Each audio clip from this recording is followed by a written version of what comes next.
Now, Sports Talk with Broads. Here's Hunter Brody. Here we go, baby. Here we go. It's time for the ride, and Carter Hart is totally bringing us on this magical journey as he was sensational in this hockey game. To be honest, this wasn't my favorite Flyers game I've ever watched. I did not think that this was a great overall performance as a team. The Flyers won this game because they actually had a netminder, something this city has been dreaming about for decades and decades and decades. And they finally got one. But I'm not super stoked with the way they played. The positive, I guess, you can take out of it is you're so underwhelmed with the performance at times, yet they still had a possible chance of winning, say, 4-1 if they cashed in on wide open opportunities. And not only that, they still won the hockey game. So, hey, look, it wasn't as if it was a beautiful performance at all by the entire team, but they came out on top, and that is the positive thing. I only expect better from this hockey team, really. I would think that in the locker room, they're not satisfied because there were many moments where they allowed the Canadiens to push the pace. And with their speed, with the Canadiens' speed, they were able to control the game. Specifically, that second period. I don't know what the hell the Flyers did coming out for that second period, but that was abysmal. That was the ugliest hockey I've seen out of them in a long time, and that's even dating back to when they were actually playing before the stoppage. But ultimately, I'm proud that they won. Game one is very important. The morale would be so different if this was a game that they were not able to win. And you got to give a lot of praise to Carter Hart because without him, this is a totally different result. 2-on-1s, making big saves, being the backbone of this team. And that needs to happen. If this team is going to win hockey games and move on to the next round and make some noise this postseason, you're going to need Carter Hart to play like that. This is what we expected out of Carter Hart when we were speaking about this prospect for so many damn years. And it's nice to see him actually do it in between the pipes. So, this episode is sponsored by Orbit Energy and Power, and with over 20 years of experience in the solar industry, they are home to your solar experts. Their solar program helps eliminate your electric bill completely, offering flexible financing solutions such as $0 down. Their information is in the description. Make sure you check it out. So, many opportunities to blow this game wide open, and they did not do it. That one play, the score was 1-0 at the time, and the Flyers actually scored a power play goal in the first period. Ivan Provorov at the blue line throws a biscuit on net, good screens in front, finds a way to get through Carey Price. But in the third, they had a 4-on-3. They had a 5-on-4, and the power play looked terrible. If this team is going to want to succeed, they are going to have to win special teams. And to win special teams, you're going to have to score. This was a problem heading into this series, and look at me right now. I'm at the point where I'm frustrated with the Flyers playoff win. I would have never thought in a million years I'd be sitting here today being upset with the Flyers playoff win because it wasn't up to my standard. But I'm thrilled to be in that moment, even though I'm a little frustrated. But I digress. Let me get back to my point. If you want to win hockey games in playoffs, you're going to have to make other teams pay when they make mistakes. And the Flyers, they had their chances, and right now, this power play's not clicking. And I don't know if they should switch something up and change it, try something new, or should they go with the philosophy of keep going, keep attacking, keep doing your thing. Eventually, it'll work. I don't know. It's a tough question to ask because I do think that they have the right people out there, but at the same time, why are they not cashing in more? They need to execute way more. But the Flyers did score in the first period on the power play. They had another chance there where this wasn't on the power play. It was just a great rush. Derek Grant gets behind the defenseman. He's going full speed as he's trying to somewhat cut the blue paint, and he gets rocked from behind into Carey Price. He's in the middle of the net, and Carey Price tries to fake out a blocker, or I forget, was it his glove or his blocker? Either way, he tries to pretend he's going to punch him in the face. Like, dude, your own defenseman put him into you. You can't be mad at Derek Grant. Who the hell do you think you are? Be pissed off with your teammate. Go up to your defenseman and give him one of those fake punches to the face. Get the hell out of here. Everybody knows that he didn't just run into you on purpose. Second period. Scott Laughton, Travis Konechny, and Kevin Hayes would have had the most beautiful goal in the playoffs to this point.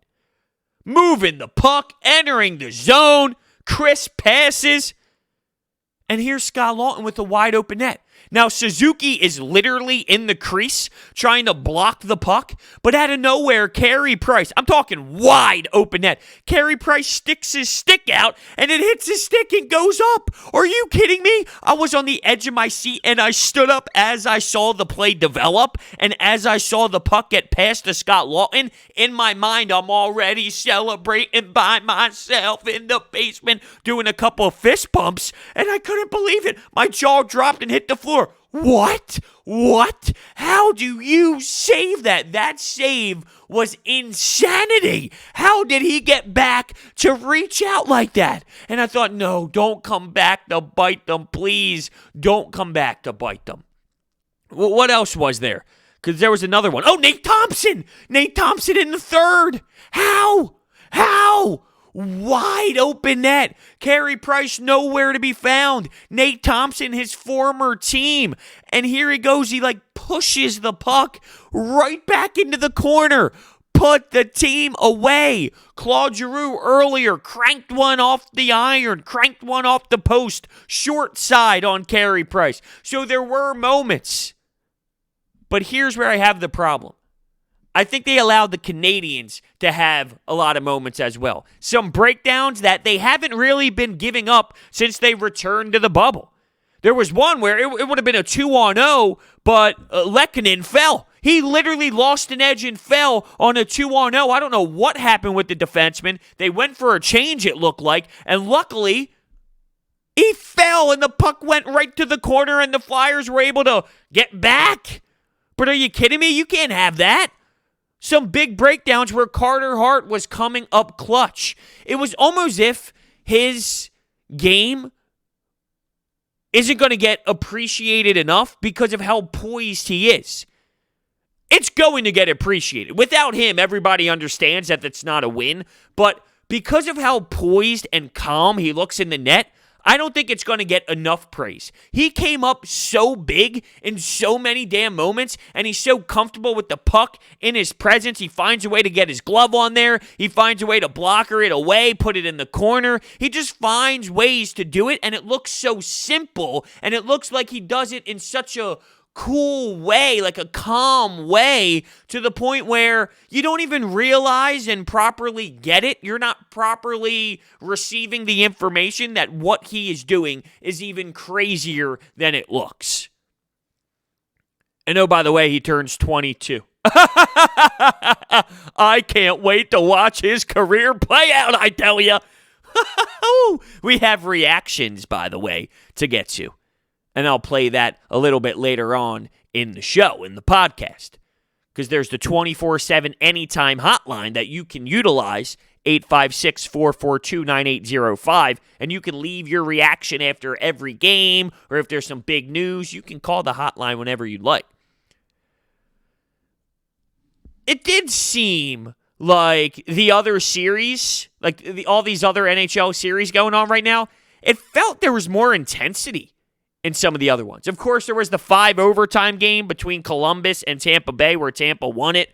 But if you watch that New York Islanders, Washington Capitals series, that people are fighting each other left and right. There's so much hitting. There's so much physicality. And maybe that will pick up as they continue to play more games. Maybe it just hasn't hit that point yet with this Flyers team. And based off of what you see with Montreal, they don't have maybe the same players as a Tom Wilson, or there's not that same hatred between what happened with the Tampa Bay Lightning and Columbus last year. It's somewhat snowballed into this series, so there's more hatred in what's going on there. You saw Shea Weber throw a couple hits, one on JVR, and it looked like JVR was a little frustrated with it, but besides what happened, Joel Farabee, was it Joel Farabee and Max Domi who got into it a bit? Besides that, there wasn't really much in terms of screw you, cross-checks after the whistle, some smelly gloves in the face. Nothing crazy yet, and I'm waiting for that to happen. But as the teams continue to battle up against each other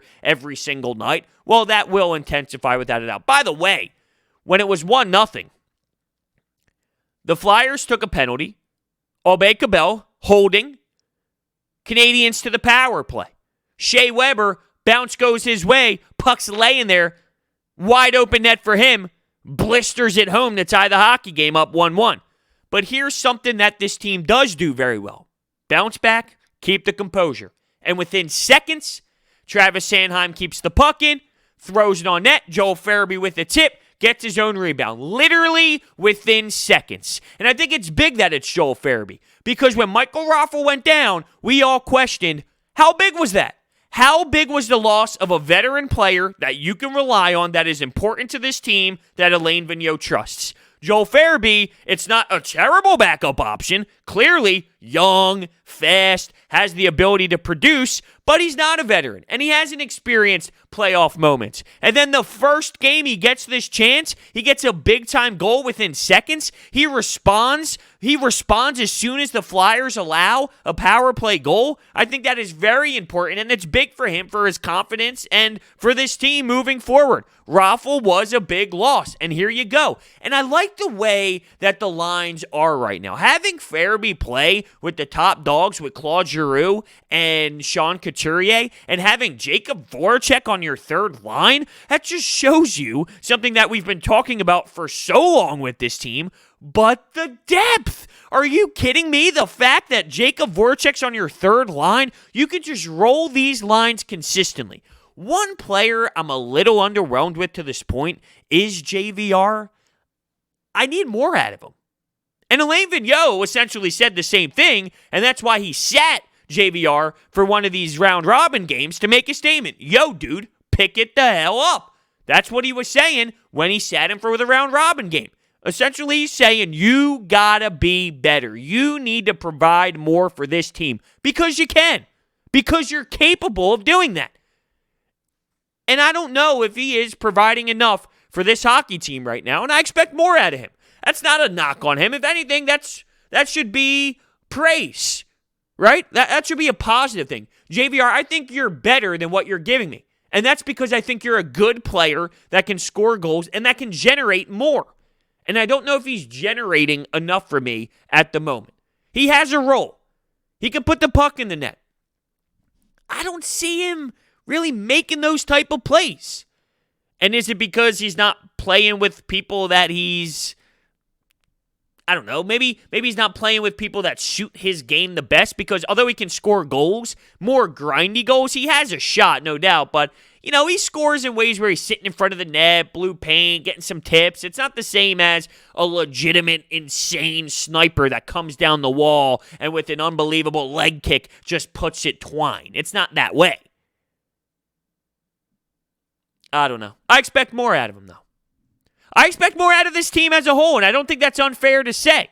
I'm happy they won. I wish I could sit down post-game like I am right now and be fist-bumping, cheering, getting everyone going, dancing, being all excited like I normally am after like a big-time win for any of the Philadelphia teams. But it's a little different tonight, and I like the fact that I'm this way. I feel like it shows me that this Flyers team is different.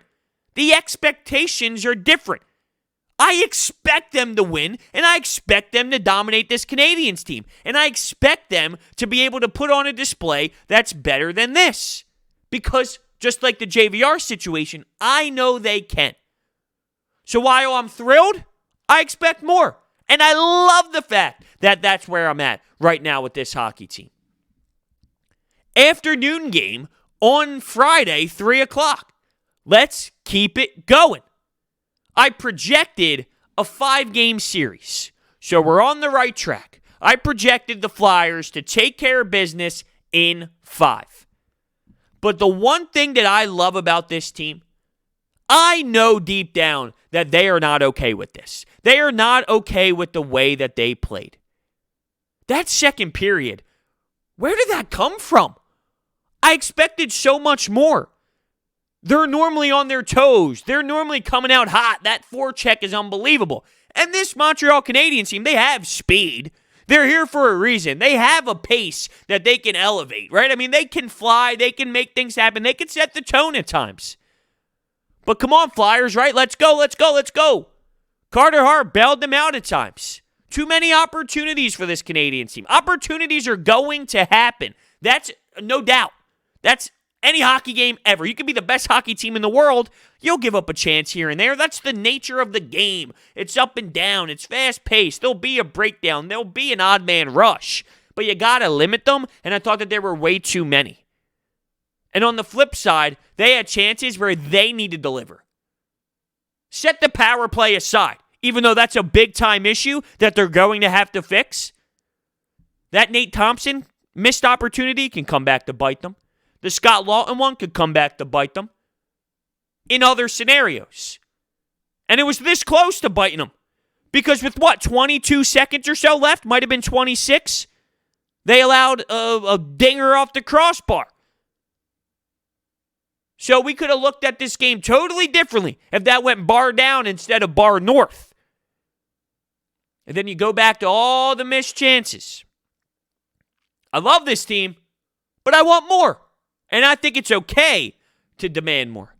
Now, before we take these phone calls from the 24/7 Anytime Hotline, support for Sports Talk with Bros is brought to you by Manscaped, who is the best in men's below-the-belt grooming. Manscaped offers precision-engineered tools for your family jewels. They obsess over their technology developments to provide you the best tools for your grooming experience. I'm telling you, this Lawnmower 3.0 that I have is the greatest trimmer I've ever used in my entire life. The LED lights, the quiet stroke technology, the battery length. When I go out with the fiance, and we might have a couple beers out at the bar, and I know we're coming back to the house later on, I got to make sure that I'm all clean down there, I'm all groomed. This is the greatest item I've ever used. It's beautiful, great execution. You don't have to worry about any mistakes, if you will.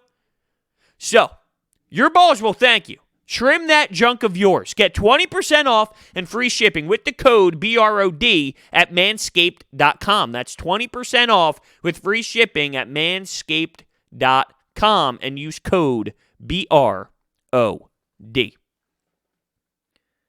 Rocking the Flyers jersey today, all day long. I went Flyers jersey, and I have Flyers shorts as well. The logo's all over them. I wonder if I stand up if the camera can see this for the YouTube version of this podcast. Let me try real quick.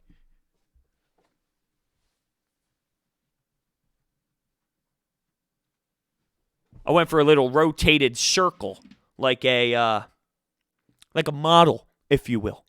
Modeling the Flyers logo. So this is what I went with all day long, knowing that the game was tonight. And once I saw the first game go into overtime, I got a little nervous that this game would get pushed back. But luckily, it did not. But bringing back up the fact that I wore this jersey all day, holy hell, was it hot and was it a bad decision? I don't regret it, though. Flyers got the dub. Yo, what's up, Broads?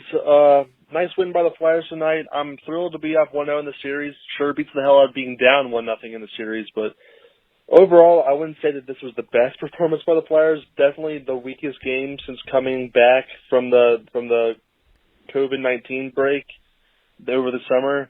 They were pretty sloppy for the majority of the game. They missed some easy goals. Nate Thompson, cough, cough, Nate Thompson.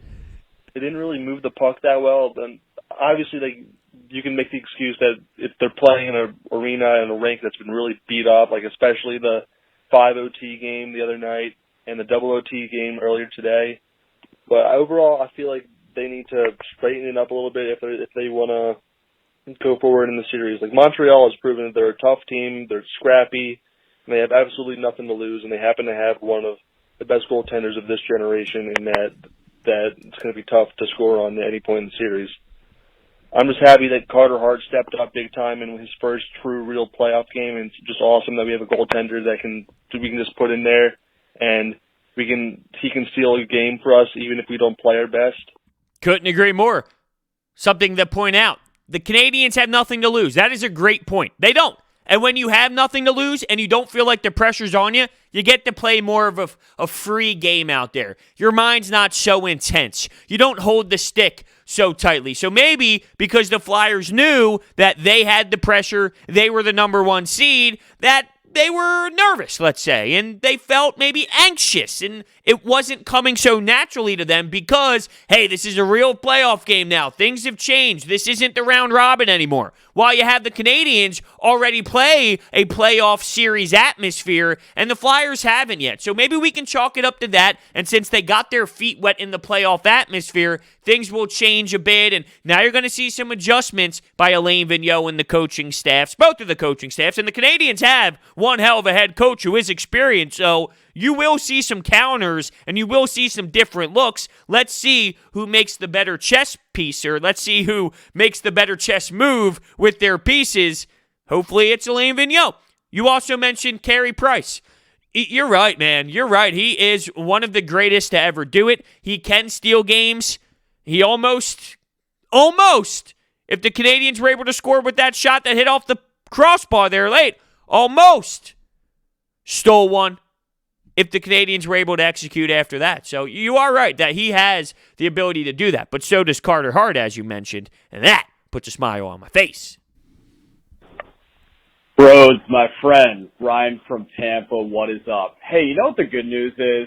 We didn't go to a 5-overtime game like my Bolts buddies down here in Tampa did, and they were nervous as anything. But, hey, a couple things.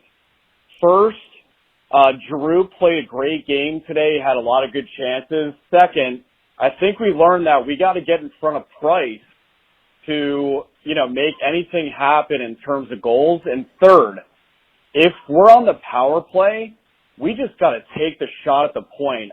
The guy to do that is Provorov. We were a little sloppy with that. If we take our chances, get guys in front of the net, good things will happen. 1-0, let's get here for Friday, get that Game 2 victory. See you, bud.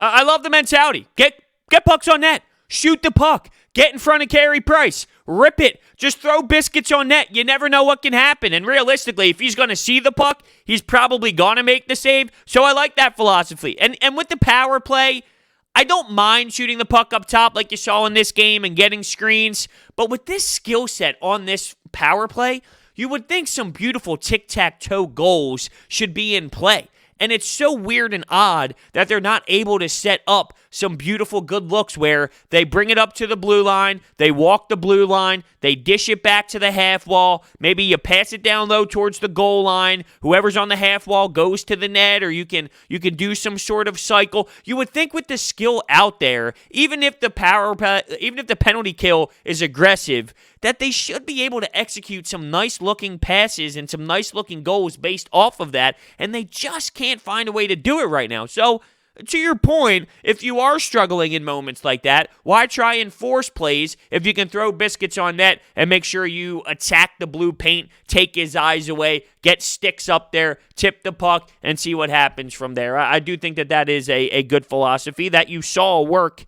in this hockey game. Definitely not a Rembrandt or a Picasso tonight, but I guess it's better to win ugly than lose pretty. That game, number 79, Mr. Hart won it for the Flyers tonight. I mean, especially in the second period. That kid stood on his head. He made some big saves in the third. I mean, it should have been ended a few minutes earlier. How Nate Thompson missed a wide open net, I guess because he's Nate Thompson, but you got to come out with a better effort in Game 2. This is going to be a tight series. I mean, they're a big physical team. They don't give you much. And if you give them open ice to work with, they've got the speed to burn you. So let's go on to Game 2, and let's hope these other series in the East go back and forth, double overtime, triple overtime, another Tampa-Columbus type deal. That's what we're looking for. I think that I literally love the way that everybody is analyzing this game. They expect more. They want more. Because this team needs to be better if they're going to succeed. but I can't get over the fact that we are truly in this moment. It's almost as if I am dreaming.